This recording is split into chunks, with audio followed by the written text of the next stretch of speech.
شروع کرتے ہیں اللہ کے بابرکت نام سے جو بڑا مہربان اور نہایت رحم والا ہے۔ تمام تعریفیں میرے اللہ رب العزت کے لیے ہیں۔ السلام علیکم لسنرز، میں ہوں آپ لوگوں کی host Noorshin. Welcome to my channel خوفناک کہانی آفیشیل۔ میں امید کرتی ہوں آپ سب لوگ خیریت سے ہوں گے، جہاں ہوں گے خوش ہوں گے۔ آج آپ لوگوں کے لیے میں بہت زیادہ ڈراؤنی کہانیاں لائی ہوں جنہیں آپ لوگ بہت پسند کریں گے۔ سلسلہ شروع کرتے ہیں آج کی خوفناک کہانیوں کا۔ بڑھتے ہیں آج کی پہلی خوفناک کہانی کی طرف۔ یہ خوفناک کہانی فرحان اثر شیئر کر رہے ہیں UAE سے۔ فرحان کہتے ہیں کہ آج آپ کے ساتھ 3 دوستوں کی زندگی میں پیش آنے والی ایک بہت ہی زیادہ ڈراؤنی کہانی شیئر کرنا چاہتا ہوں۔ کراچی میں رہنے والے 3 دوست فراز، ذیشان اور رضوان، یہ تینوں ایک ہی یونیورسٹی میں پڑھتے تھے۔ فراز جو تھا وہ یونیورسٹی کا بریلینٹ اسٹوڈنٹ تھا اور وہ زیادہ تر ٹائم لائبریری میں ہی گزارا کرتا تھا۔ ذیشان اور رضوان جو تھے وہ ایک متوسط گھرانے سے تعلق رکھتے تھے۔ آئے دن وہ لوگ بیٹھ کر بس یہی باتیں کرتے رہتے تھے کہ کاش ہم لوگوں کو کوئی ایسا حل مل جائے جس سے ہمارے پاس بھی بہت زیادہ پیسے ہوں اور ہم دنوں میں بہت زیادہ امیر ہو جائیں، پھر ہم لوگوں کو اتنی محنت کر کر کے یوں پڑھنا تو نہیں پڑے گا۔ یہ باتیں ان کا دوست فراز اکثر سنا کرتا تھا اور ان لوگوں کو یہ کہتا تھا کہ دیکھنا ہم لوگوں کو کوئی نہ کوئی ایسا ذریعہ مل جائے گا۔ اسی کھوج میں فراز نے اپنے دونوں دوستوں کو یہ بات بتائی کہ لائبریری میں نے ایک بک دیکھی ہے۔ وہ بک کالے عملیات کی میجک بک ہے، ایسی جادوئی کتاب ہے جس میں ایسے عملیات ہیں کہ اگر ہم لوگوں نے کوئی چڑیل، ڈائن یا جن اپنے قبضے میں کر لیا تو وہ ہمیں راتوں رات امیر بنا دے گا۔ اس کے لیے ہمیں ایک عمل کرنا ہوگا۔ رضوان جو تھا وہ تھوڑا ڈرپوک تھا، اس نے یہ کہا کہ نہیں، ہمیں ان کاموں میں نہیں پڑنا چاہیے، جبکہ فراز اور ذیشان نے اسے یہ کہا کہ پھر ہم کبھی بھی امیر نہیں ہو سکیں گے، کیونکہ واحد یہی ایک ذریعہ ہے کہ ہمارے قبضے میں کوئی بھوت پریت ہو، کوئی جنات ہو، وہی ہمیں اتنی دولت دے سکتا ہے۔ فراز نے کسی طرح سے لائبریری سے وہ بک لے لی۔ اس بک میں سے ان لوگوں نے ایک عمل نکالا۔ اس عمل کی شرط یہ تھی کہ اس عمل کو کرنے کے لیے کسی بند پرانے مکان کی ضرورت تھی جہاں پر آسیب ہو۔ آسیب والی جگہ پر ہی جا کر اس عمل کو کرنا ہوگا، اور وہ عمل بھی ایک رات کا عمل تھا۔ ان تینوں دوستوں نے یہ کہا کہ اس کے لیے ہم لوگوں کو کسی ایسے گھر کی تلاش کرنی چاہیے جو عرصہ طویل سے خالی ہو، بند ہو اور آسیب زدہ ہو۔ اسی کھوج میں ان لوگوں نے کسی ایسے گھر کی تلاش شروع کر دی۔ ڈھونڈتے ڈھونڈتے ان لوگوں کو کراچی ڈیفنس والی سائٹ پر ایک گھر نظر آیا۔ وہ گھر بہت زیادہ بڑا تھا اور دیکھنے میں بہت زیادہ پرسرار بھی لگ رہا تھا۔ جب وہ لوگ اس گھر کو ڈھونڈتے ہوئے وہاں پر پہنچے تو پتہ یہ چلا کہ وہ گھر جو تھا پچھلے 20 برسوں سے خالی پڑا تھا۔ وہاں پر صرف ایک چوکیدار ہوتا تھا جو دن کے وقت اس گھر کی دیکھ بھال کیا کرتا تھا۔ جب یہ تینوں دوست اس گھر پر پہنچے تو چوکیدار نے لوگوں سے یہ پوچھا کہ تم لوگ کون ہو اور اس گھر کے ارد گرد چکر کیوں لگا رہے ہو؟ تو ان تینوں دوستوں نے یہ کہا ہم لوگ میڈیا سے ہیں اور ہم لوگ پیرانارمل ایکٹیویٹیز جو ہوتی ہیں ان کو ریکارڈ کرتے ہیں، ہم لوگ لائیو انویسٹیگیشن کرتے ہیں۔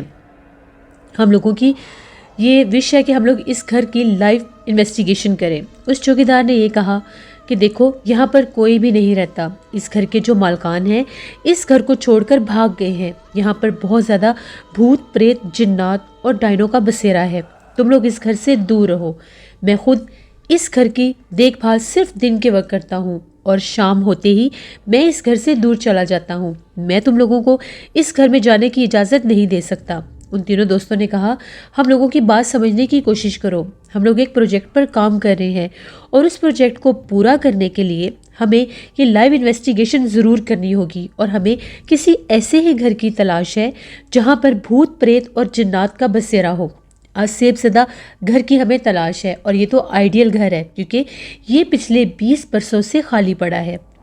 اس چوکیدار نے یہ کہا کچھ بھی ہو جائے میں ایسا نہیں کر سکتا، کیونکہ میں جانتا ہوں کہ وہ جنات تم لوگوں کو جانی نقصان پہنچا دیں گے۔ ان لڑکوں نے کہا یہ ہماری ذمہ داری ہے، ہم تمہیں اس کے بدلے میں پیسے دے دیں گے، صرف ایک رات کی تو بات ہے، صرف ہم نے ایک رات کے لیے اس گھر میں انویسٹیگیشن کرنی ہے اور ہم لوگ یہاں سے چلے جائیں گے۔ صبح تم آنا اور جب تم آؤ گے ہم لوگ اپنا کام کر چکے ہوں گے اور تمہارے آتے ہی ہم تمہیں گھر کی چابی دے کر چلے جائیں گے۔